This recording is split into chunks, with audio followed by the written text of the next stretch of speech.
우선 질의하기 전에 봉지욱, 한상진 두 기자 참고인 요 발언대로 좀 나와주시겠습니까?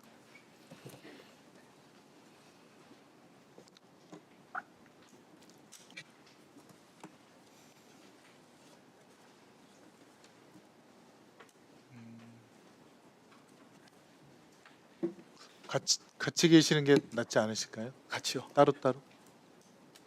같이 계시는 게 좋을 것 같습니다. 네, 이쪽에 계시면 제가 잘 안 보여서 네네. 예, 지금 저는 2022년 3월 대선 직전에 후보자에 대한 검증에 관해서 사실적인 그리고 공익적인 보도를 한 두 기자에 대해 1년 6개월이 지난 다음에 갑자기 윤석열의 명예를 훼손했다라고 하면서 이건 대선을 앞둔 정치 공작이다 이런 프레임으로 어마어마한 수사와 인권 탄압을 했던 그런 사안에 대해서 질의를 드리고자 합니다. 상기시켜 보시면 이게 지금 2023년 9월 1일 검찰이 신학님 전 언론노조위원장을 압수수색하면서 조선일보가 갑자기 김만배 기획 신학님 실행 허위 인터뷰라는 보도를 냈고요. 그다음에 9월 4일 국회 이동관 방통위원장이 이것은 방심위에서 모니터하고 엄중 조치를 하겠다. 그다음에 9월 5일 대통령실에서 희대의 대선 정치 공작 사건이다라고 규정을 하고 9월 5일 국회에서 권성동 국힘당 의원이 뉴스타파 보도는 선거 공작이다 이렇게 말을 하자 한동훈 장관이 수사에서 엄정하게 책임을 물을 것. 또 같은 날 방심위에서는 뉴스타파 보도를 인용한 방송사 심의 처벌하는 민원 70건이 접수된 후에 바로 일주일 후에 긴급 안건으로 상정을 의결했고요. 9월 7일 드디어 서울중앙지검이 움직이면서 대선 개입 여론조작 사건 특별수사팀 강백신 팀장으로 한 10여 명의 검사들로 구성을 하고 그다음에 9월 8일 국회 국민의힘에서 대선 공작 게이트 진상조사단을 발족합니다. 유희동 의원이 단장이었는데 9월 12일 방심위에서 드디어 4개 방송국 6개 프로그램에 대해서 1억 4천만 원 아마 이게 그 방심위 설립된 지 가장 많은 그런 과징금을 부과하고 드디어 9월 14일 중앙지검에서 뉴스타파 사무실과 여기 두 참고인인 한상진 봉지욱 기자의 집을 압수수색을 합니다. 결론적으로는 9월 19일 이재명 당시 민주당 대표에 대한 체포동의안을 제안하고 그다음에 9월 21일 체포동의안의 의결까지 이게 정광석화처럼 아주 그냥 파도처럼 밀려오고 정신없이 몰아쳤는데요. 그럼 대상 보도가 무엇인가 자료화면 보시겠습니까? 이렇게 검찰이 또 국민의힘이 난리를 쳤던 대상 보도는 박영수, 윤석열 통해 부산저축은행 사건 해결이라고 했는데 김만배 씨가 당시 인터뷰에서 박영수 변호사와 윤석열 당시 대검 중수부 검사를 통해 사건을 해결했다. 또 그 내용 중에는 이재명 성남시장 때문에 대장동 사업에 어려움을 겪었다고 하는데 이건 맞지요? 네, 맞습니다. 다음 자료 화면이요. 다음 자료 화면입니다. 그럼 결론은 이 사건을 지금 재판하고 있는 재판부에서도 2011년 부산저축은행 대장동 수사 당시에 과연 윤석열이가 이 사건을 봐줬느냐, 조우영에 대한 사건을 봐줬느냐가 핵심이라고 그 판사님도 그렇게 얘기했다는 것이죠. 예, 맞습니다. 예.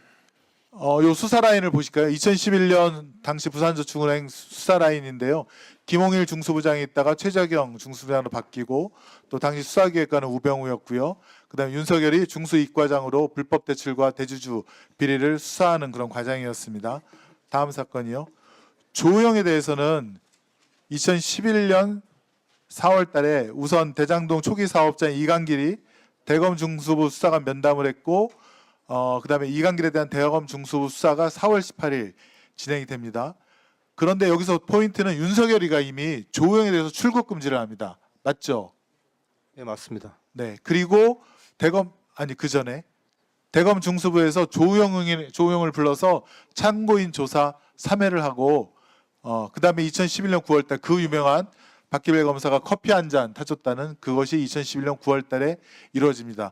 어쨌건 조우영에 대한 수사가 무마됐다는 그런 대가로 박영수는 조우영으로부터 총 변호사 비용을 1억 6천만 원 받게 됩니다. 이것은 여러 경로를 통해서 확인이 되는데요. 다음 자료 화면 보시겠습니까?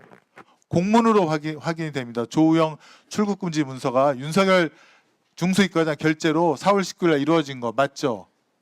네, 맞습니다. 이거 다 확인하고 보도하신 거 아닙니까? 검찰이 법원에 낸 증거 기록에서 확인한 것들입니다. 검찰이 스스로 법원에 낸 겁니까? 네, 그렇습니다. 다음이요. 조우영 씨가 본인의 범죄 4건에 대해서 자백 같다는 진술이 있던데 이것도 맞습니까? 네, 맞습니다. 이것도 검찰이 법원에 낸 증거 기록에서 확인된 내용입니다. 네, 참 어이가 없습니다. 다음 자료요. 자, 상호저축은행에 대한 예금보험공사의 공동검사에도 2011년 4월입니다. 이 지금 부산저축은행에 대해서 불법 대출을 확인했습니다. 지금 계열사 간 신용공여를 많이 했다라든가 개별 차주 신용공여 한도를 초과했다라든가 그래서 이거 지금 수사해야 된다라고 이 자료를 예보가 정식으로 대검 중수부에 보낸 거 아닙니까? 윤석열이 이걸 당연히 확인했을 거고요. 맞죠? 저게 이제 당시에 윤석열 대선 후보가 대장동 대출은 일반 대출이고 PF 대출이 아니라고 그랬는데 그렇죠. 2011년 4월에 예보가 이거는 일반 대출이 아니고 부동산 PF 대출이 맞다라고 문건을 작성한 겁니다. 그렇죠. 공문으로 해서 당시 부산저축은행 특별수사팀에다 보낸 거고요. 자, 심지어는 부산 이 저축은행에서 다음 자료 화면입니다. 2012년 2월 달에 조우영에 대해서 수사해달라고 정식으로 공문을 보냅니다. 이것도 다 확인하셨을 거 아닙니까? 네, 그때 보도 당시에 이미 다 확인을 했고요. 대검 중수부가 제대로 수사를 안 하니까 예금보험공사가 수사를 해달라고 서울중앙지검에 고발장을 거듭 요청을 하죠. 자, 다음이요. 이광길 씨 대장동 사업 초기 민간 사업자도 이런 증언을 합니다. 법정에서 차 한 잔 마시고 다행히 다 무마하고 그냥 왔다. 그러니까 다음 조사는 없을 것이다. 걱정하지 마라라고 재판장에서 이런 얘기를 했고요. 박영수 변호사를 산 덕에 잘 되었다. 라고 얘기를 합니다. 이철수 씨라고 조우영 사촌 형인데요. 마찬가지로 법정에서 2026년 3월 달에 첫 번째 조사를 받고 난 다음에 조우영이 패닉 상태로 왔는데 두 번째 조사를 받고 난 다음에 너무나 다른 분위기로 커피만 마시고 그냥 왔다. 윤석열 검사가 조우영 조사의 편리를 봐주었다라고 한 것이 포인트다라고 했고요. 조우영 씨 본인도 2021년 11월 달에 이런 얘기를 합니다. 본인이 2011년 4월, 5월경 대검 중수부에 3번 정도 출석해서 조사를 받았다. 박영수 변호사에게 수사에 협조를 하겠다는 그런 뜻을 전달받고 김만배는 저에게 박영수 변호사를 소개시켜줬다. 이런 것들을 모두 다 확인하고 검증한 다음에 보도를 했는데 뭐가 윤석열에 대한 명예훼손이고 뭐가 대선 공작이라는 것인지 그냥 참고인들께서는 어이가 없었을 것 같은데 여기에 대해서 부가에서 뭐 하신 말씀이 있습니까? 제가 알기로는 결국에는 참고인을 향한 공소장에는 이재명 당대표가 160번이나 언급된다고 제가 들었습니다.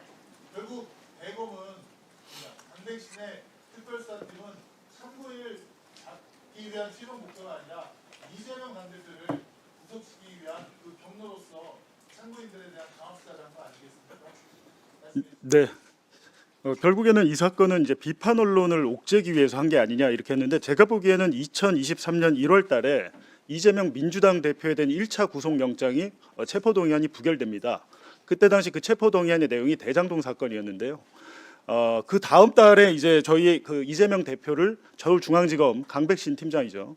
그때 불러서 이재명 대표에게 뉴스타파 보도를 제시합니다. 제시하면서 여기 나오는 이 공산당 프레임을 김만배와 당신이 만들어서 유포한 거 아니야? 이런 식으로 이제 질문을 해요. 이게 검찰 수사 기록의 내용이에요. 그러니까 2023년 2월경부터 서울중앙지검은 대장동을 구속을 실패하자 이 언론사들과 비판 언론과 이재명을 묶어서 기획을 했던 것이고 동시에 수원지검은 대북 송금 사건 조작을 시작을 했고요. 2023년 9월 그러니까 7달 뒤에 실제로 저희에 대한 서울중앙지검 압수수색이 시작이 됐고 나흘 뒤에 이재명 민주당 대표에 대한 구속영장이 청구가 됩니다. 그러니까 결국에는 이 사건은 비판 언론을 만약에 옥죄려고 했다면 아까 그 이상희 의원 말씀하셨듯이 대선 당시에 문제를 제기했어야죠.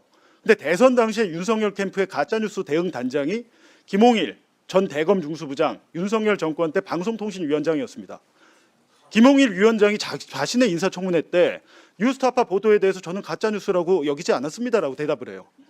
대선 당시에는 아무런 문제 제기하지 않다가 18개월 후에야 이 문제를 제기한 것은 결국에는 이재명을 잡기 위해서였다. 그렇게밖에 볼 수 없는 거죠. 저희가 지금 2년 가까이 지금 재판을 받고 있습니다. 그 2년 내내 저희가 재판에서 했었던 일은 2011년 대검 중수부 윤석열 수사팀의 수사를 되짚는 과정이었습니다. 엉망진창이었던 게 확인이 되고 있습니다. 조호영에 대한 봐주기 거의 확정적으로 확인이 되고 있습니다. 당시에 조호영을 봐주기 위한 의도가 아니었다면 이루어질 수 없는 수사가 이루어졌다라는 게 지금 확인이 되고 있습니다. 그리고 한 말씀만 더 드리면 저희가 최초의 공소장을 받아보고 제가 깜짝 놀랐습니다. 70쪽이 넘는 공소장이었는데요.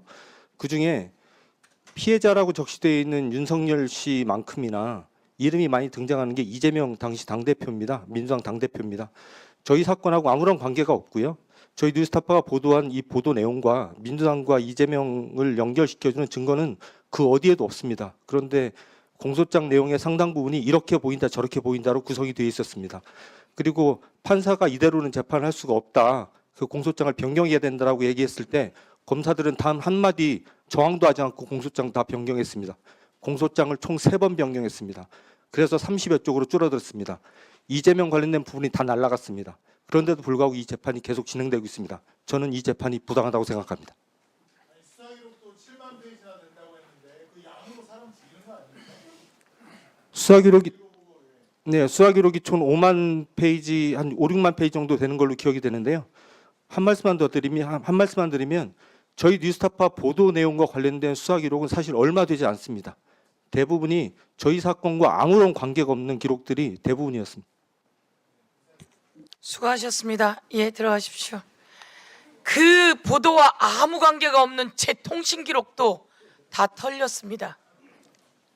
박상용 녹음에는 주범을 이재명으로, 그리고 대장동 국정조사 과정에서는 검사들의 우리의 목표는 단 하나다, 이재명.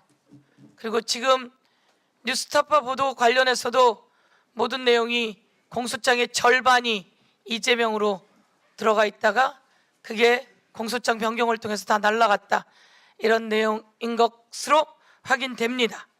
예, 다음은